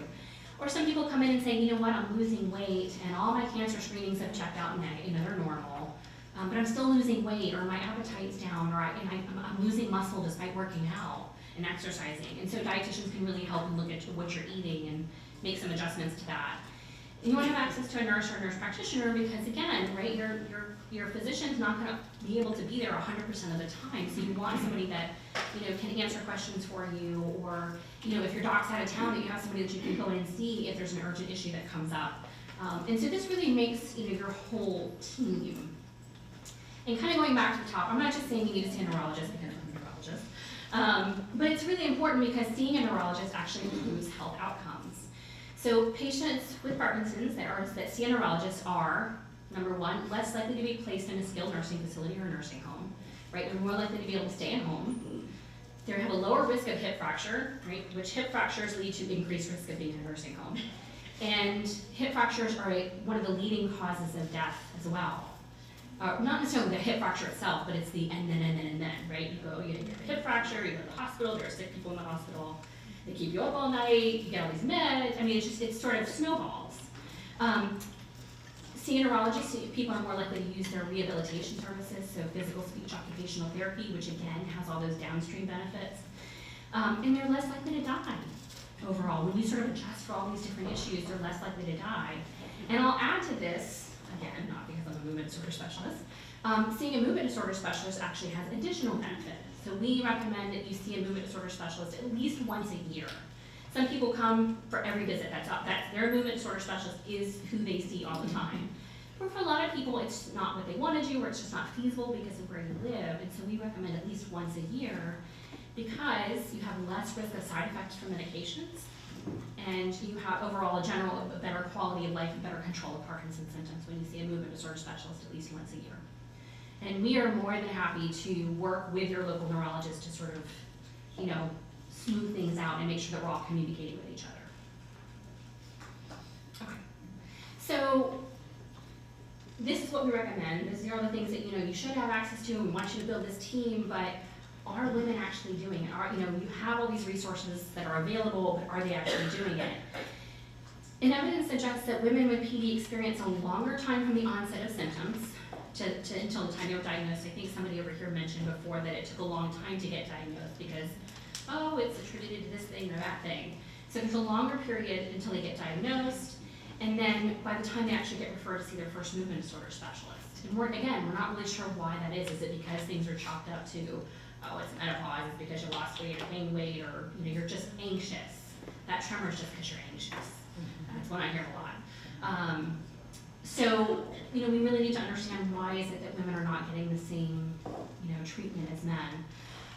And I think because of this, and because maybe sometimes symptoms are discounted as, it's just this thing, women tend to be less happy or less, satisfied with how their diagnosis comes about. So getting that, going through that process and getting the diagnosis of Parkinson's disease. Okay, so kind of looking at this specifically is, as a general rule, and there's a 10% difference between the top, 11% difference between the top and the bottom. White men are the most likely with Parkinson's disease to see a neurologist for Parkinson's, followed by Hispanic and Asian men. And then there's all the women below that, right? It doesn't matter, Hispanic, white, black women, much less likely to see a neurologist for the Parkinson's disease. And then way at the bottom is African American gentlemen. So the question is, if you look at these numbers, look at the ranking, yes, but 55% of people are not seeing it. 55 is, let's say, even with men, 55% are seeing a neurologist. That means 45, almost half the population with Parkinson's is not seeing a neurologist. And even less with women, right? More than half of women never see a neurologist for Parkinson's disease. So, you know, question is where are these people going and what kind of quality of life are they having? So we really need to promote, you know, if you know people with Parkinson's, really push for them to see a neurologist because of all the benefits. Okay, so again, in the ability or the whether or not women are accessing care. So women with Parkinson's are less likely to visit a neurologist about it. They're more likely to end up in a skilled nursing facility, which in part may be because of the hip fractures. Hip fractures are one of the biggest predictors of living in a nursing home. But then the question is also, do they just have do they have less resources at home? Do they have less care? Is it because women live longer than men? So for those that are in a heterosexual marriage, that maybe their spouse passed away, and so now they're more likely to be alone, and there's not anybody there to take care of them. There's a study, this study that they're referencing here, they're more likely to receive home health care, right? So physical therapy, occupational therapy at home. It's not necessarily a bad thing, right? Because they don't look at like, oh, well, women get more home and men get more outpatient, right? You can do more. When you do outpatient therapies, you can do more. You have more machines, you have more access to things. So outpatient, as a general rule, outpatient therapies are better than home health. But it's better to get something rather than nothing. So the study didn't really look at that as far as, you know, is it just that women are getting less outpatient therapy, or are they utilizing therapy more? In my experience, and this is anecdotal, but in my clinic, women as a general rule are much more likely to go to therapy than men, and especially at home. So it may be that they're just utilizing it more. But we also have to question, again, is it because they have less resources? Do they not have somebody that can take them to an outpatient visit, and so they're more likely to do it at home? And women are actually more likely to receive hospice care, which again is not a bad thing, right? We always say in medicine, the #1 issue is that we don't use hospice enough. So it's not a bad thing, but the question is, why is it different? Why is it different between men and women? Again, is it because there's not somebody else that's there to help take care of? There's, you know, the people that are there are not as able to take care of their women relatives as opposed to men. We really need to understand what's driving these numbers so that we can understand, you know, how people are utilizing their resources. So, looking at nursing homes, or skilled nursing facilities, or subacute care, there's all kinds of terms for it, they all mean the same thing. Women with Parkinson's disease are 34% more likely to live in a nursing home than men. And if you look at this map, you don't really have to look at all the numbers, but basically the darker it is, the more women versus men are in a nursing home. This is not Parkinson specific, this is just for everybody. But you can't see it from here, but this number is 50%. So it starts at 50%. 50% of there's always, no matter what state it is, there's always more women than men. And again, that may reflect that women tend to live longer as a general rule, but it also makes us question, you know, why are these people not at home? And what's the difference between them and women? I mean, men and men. And it's, you know, not that living in a nursing home is not necessarily a bad thing, but once people are in a skilled nursing facility or a nursing home, they're less likely to see a neurologist. They're more likely to use the staff physician that's available. And so we talked about all the benefits of seeing a neurologist. And so as people, you know, as they're needing more help, and now you're going to pull away one of the resources that they actually can actually improve their quality of life. So it's really important for us to understand that as well. Looking at, again, Medicare, this is a Medicare study. 25% of people on Medicare are actually in a nursing home if they have Parkinson's disease. So 1 in 4 people live in a nursing home. In addition to women, right, 34% more likely, African Americans are also much more likely, 34% as well, than Caucasians to live in a nursing home. Interestingly, Asians and Hispanics are actually less likely, about 14 to 15%, compared to the higher levels of African Americans and women. So there's definitely disparities sort of across the board. So why do we think this is? Why are women more likely to be in a nursing home? This is a study that looked at predictors for using a nursing facility care and using a nursing home. The top 2 things, so they looked at what's called an odds ratio. Odds ratio just means how likely is it that two events are related? How likely is it that being in a nursing home is related to having whatever? And one of the things that they found was dementia was a 4-fold increase, and hip fractures was a 2-fold increase for using a nursing facility or a nursing home. And remember, those are 2 of the things that are more likely to happen in women with Parkinson's disease. So this may be in part driving why we're seeing more women in a nursing home with Parkinson's versus men. Okay, so what are the barriers? We've talked about a lot of this so far, but a lot of the barriers are really, this is true for men and women. They may have transportation difficulties, right? Some people don't drive, or they don't drive locally, they don't feel comfortable getting on the interstate, and so they don't want to come to see, if the neurologist isn't in their local area.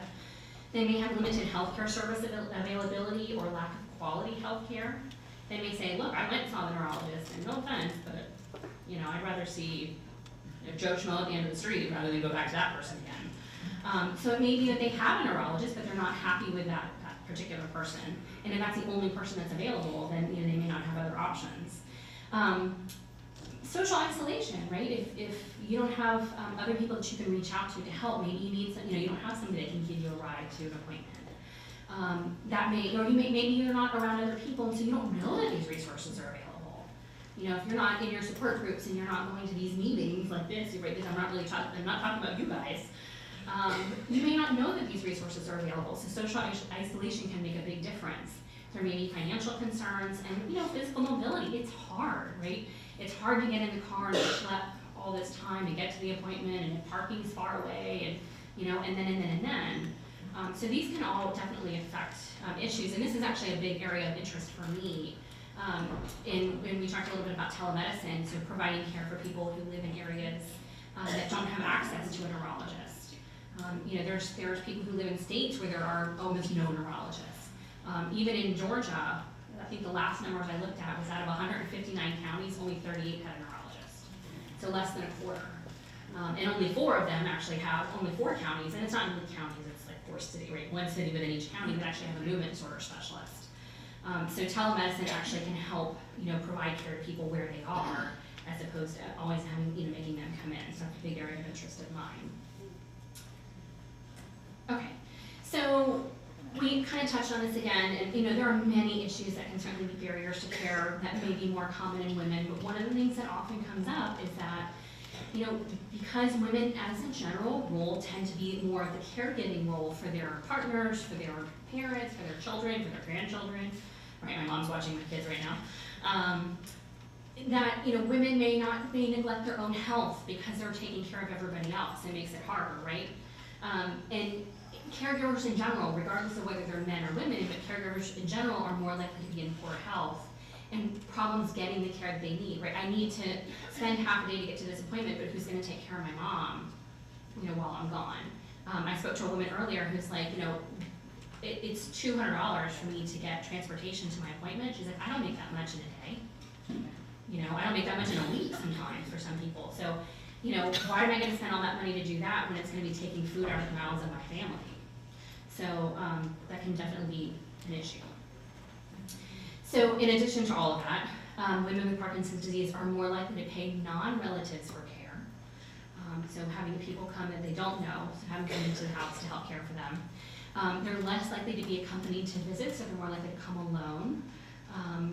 There's questions about why that may be, and they're more likely to live alone. And again, this may be because, depending upon who their spouse or who their partner was, if men are living, are not living as long as women, maybe they're widows, perhaps, and so they're living alone more often. So why does it matter? Other than that, women are important.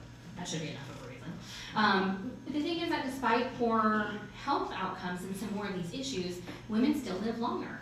And so we really need to focus on quality of life, improving access to not just the bare minimums, but to the actual recommended care, right? Not just that you see a movement disorder neurologist once a year, but that you have access to therapy, that you have access to psychiatry, that you have access to support groups and things like that. Because it's important. I mean, again, for a lot of people, this doesn't have to define you. And if we can help improve your quality of life, then you can go out and do the things that you want to do. And I tell people a lot, this is my tacky example. People with Parkinson's are like bad hair plugs, right? You see the people that are not doing as well, right? If the hair plugs look great, you'll never know that the hair plugs. If people with Parkinson's are doing great and their symptoms are being managed well, you may never know that they have Parkinson's disease. So it's important for us to help you get to that point. Okay. All right. Let me just jump back. Yeah, just jump back again. Yeah, let's go me go through this again, looks like it got duplicated. Oop, there it goes. Okay. So on that note, on that tacky note, kidding again. That's okay. Okay, so on that note, I will stop there. And I think we can have a little bit of time for questions. But, Okay. I mean, the questions are important, so I Okay. think take a Sorry, we shot. started about 12, 15 minutes late. Go ahead. What can you tell us about taking less of the medication, for example, L-dopa, than what we think we need, is maybe one would be a person who would suggest that maybe take less medication is good, you know, something that I don't think better. Right, so the question is, can I talk about taking less medication? Because sometimes people think that taking less medication is better. I'm not sure if this is exactly what you're asking, but I'll give my little soapbox spiel on this really quickly. Taking medication or not taking it does not slow the progression, does not make it go faster. Not taking levodopa or decreasing the amount that you take or not taking as much as you think you might need does not make it last longer. Right? There's studies that have been done to show that if you have two groups of people with Parkinson's, and this group takes medication for 5 or 10 years, and this group doesn't take medication for 5 or 10 years, right? So these guys do okay because they're taking medication, these guys progressively get worse. If this group that didn't take medications, let's say 5 years, takes meds, they require the same amount of medication, they have the same risk of side effects, okay? If this group stops taking medication, they drop back down to where you would have expected them to go anyway. The caveat to that is that the people that are taking medications are often able to do more. They're not falling as much, they're doing physical therapy, and so there are secondary benefits to take. You know, it's not that the levodopa makes that better, it's just that they can do more other things. So there are actually some benefits that go along with that, but from a purely disease standpoint, there's no benefit to taking more or less. Obviously, we want you to use the least amount possible, because the more you increase it, the more risk you have of side effects of the medication. But there's no benefit to delaying the, the use of medication. I don't know if is that get to what you're asking? Yeah. Is there a parallel that would suggest that taking the medication could lead to the side effects more? No. Yeah, obviously if you don't take medication, you're not gonna get side effects from it. I mean, there's that. But delaying, like I said, this group, if these guys take medication at 5 years, they have the same risk of, let's say, dyskinesias. So there's no benefit to delaying that. It's really, the risk of the side effects really has to do more, especially with dyskinesia, more of the underlying disease itself, not the exposure to medications. So the medication really is a benefit. Right, so the medication is a benefit to taking it. And the problem is that the reason that things change over time, and again, I'll make it really quick, I'm a visual person. And again, my patients have probably seen this before. In the beginning when you take medication, you're trying to fill up this little tiny gap, right, relatively speaking, in your dopamine levels. So you gotta take a little bit of medication. But over time, right, that gap gets bigger, you lose more of those brain cells, so you gotta fill a bigger gap, right? You're trying to drive a further distance, right? You're trying to drive to Decatur, trying to drive to Macon, trying to drive to Tampa, trying to drive to the Keys. You need more gas, right? Your car didn't become immune to gasoline. You need more gas, right? And your gas tank, right, the dopamine cells, the reservoir gets smaller, right? Your 30-gallon gas tank's now a 10-gallon gas tank. So you have to fill up more often, right? Again, it's not that you're becoming immune to it, it's that you're treating a moving target. And so to fill up that gap, you're gonna have to make modifications to it. So, yeah. I hope I'm coming to you with the right question. With respect to the environmental conditions, is there any research or do you see any differences with, let's say, children of Vietnam veterans that are exposed to Agent Orange? So the short answer is no for Agent Orange, no for children of parents with Agent Orange. There's some weak evidence that Agent Orange may increase the risk of Parkinson's in the person that was exposed, but not their offspring. It seems to be more of a direct effect. And what I'll kind of say, and this is true, and I mean, so just to keep in mind, right, I did a lot of, my research background was in environmental exposures. The thought is that most of these things don't cause Parkinson's. It's not like I never had Parkinson's and I got exposed to this and now I'm gonna get it, for sure. The thought is that, right, you lose dopamine brain cells as you get older, and you have to lose a certain amount before you start to have symptoms of Parkinson's. So if something, right, maybe you would have always gotten Parkinson's disease at 80, okay? But you had a heart attack at 70 and you passed away. So you never got Parkinson's, even though you were gonna get it. But maybe you're exposed to something. Maybe you lived on a farm and you were sprayed yourself in pesticide every day and you ate all the vegetables in the well water. And so now you get Parkinson's at 60, still die at 70 from a heart attack, but you've effectively just increased the rate or the incidence of Parkinson's disease. So the thought is that these environmental exposures either accelerate the loss of dopamine brain cells, or you kind of take a hit, right? You were up here before, you kind of take a hit, and now you're more likely to cross that threshold within your lifetime. I just tell people, be careful about saying cause, right, there's a difference between causation and correlation. It's not a cause, but it may increase the risk of it. Plus. My blood pressure fluctuates Mhm. from low to high, and I just wonder, I live in assisted living, Mhm. and we use the diet that makes the carb, potatoes, rice, and pond. No, not a lot of fresh vegetables. Anyway, I'm trying to figure out how I can get better at diet. They don't really, and then also the exercise Mhm. is not important to them, because they don't realize, they don't really know that exercise helps, Right. Parkinson. So the question is about blood pressure issues. In this case, it sounds a little bit more like high blood pressure issues. And if you're in a sort of a fixed environment and you have somebody that's feeding you and you don't have, like I say, a nursing home, and you don't have necessarily a choice of your diet, so you're saying there's a lot of carbs, pasta, rice, that kind of thing, and not a lot of fresh vegetables, and there's a lot of canned stuff that may have a lot of a higher sodium content, things like that. It's a hard question. I think advocating and maybe coming with not just saying, I want this, but saying, look, Parkinson's Foundation says that, X, Y, Z, exercise is important, it's shown to improve outcomes, right? I always tell my patients, and I say this whether you're in a nursing home or whether you're going to have surgery in a hospital, I'm like, exercise and therapy reduce your risk of falling. Everybody, and I hate to put it like that because all of a sudden people are thinking like, oh, well, if you're less likely to fall, then maybe you're less likely to get sued. I hate to put it like that, but sometimes you gotta talk in that language because that's what gets people to sort of make changes. But I think just being an advocate and talking about these I went to this thing and look, this is what Parkinson's Foundation has shown. I think it's probably the best thing you can do. Thank you. Let me grab something. Is there anybody from this side? I feel like I'm concentrating. No? Okay. I'm wondering about exercise. I have another disease which makes it very difficult for me to do aerobics, exercises and so on.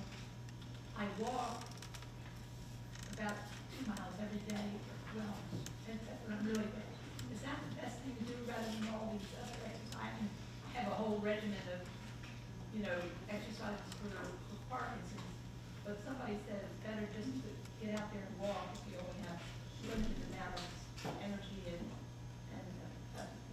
time to do that. So the question is what exercise is the best, and if you have a limited either capability or limited time, if you can only pick one thing, what can you do? So the short answer is, I always tell people 2 things. 1, do something, and 2, do something that you like so that you'll continue to do it. I think that's more important than anything.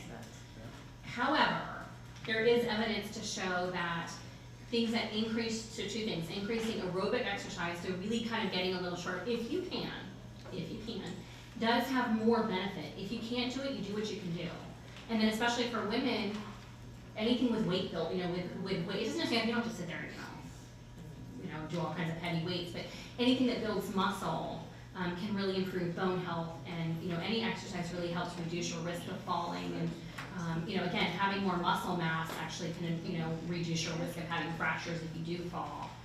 So something that sort of incorporates muscle building into it, and so for some people who can't do a lot of aerobic stuff, they may be able to do weight stuff that can at least help build some muscle.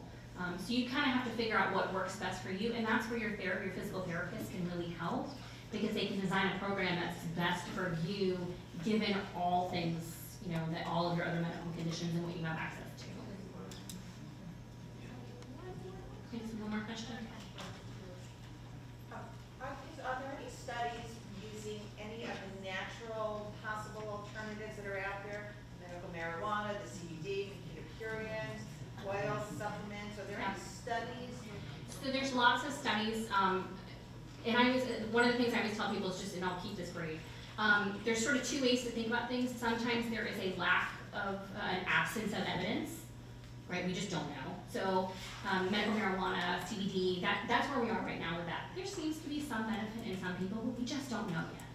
So there's an absence of evidence. Sometimes there's evidence of absence of benefit, which is a very different thing.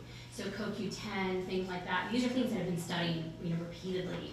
It doesn't show a benefit. And so it really depends on what it is specifically. Mucuna pruriens, it's levodopa. Your brain does not care where levodopa comes from. It is a molecule. There's no such thing as an organic molecule. Well, I mean, there is, but not in the pesticide sense or environmental sense. It is a molecule. It doesn't care if it came from a synthetic source or, the flowing rivers of Antarctica. It doesn't matter where it comes from. It's a key and it fits into that spot. So it doesn't really matter where it comes from. So Mucuna pruriens has levodopa in it. So guess what? If you take enough of it, it's going to work. The concern is that there's no regulation on how much is in there. And so you may get one batch that has some, and then another batch that has less, and some that has more. And so it's unpredictable. And that's where a lot of the issues come with, as far as that goes. It's not a bad thing. It's just we have no way to measure that. And if you get side effects from it, we don't know what's in there. So we can't make educated decisions about that because of that. But most of the essential oils and things like that, almost all of those have been proven to not be beneficial. They're not usually harmful, but there's no clear benefit, as a general population. So. One more.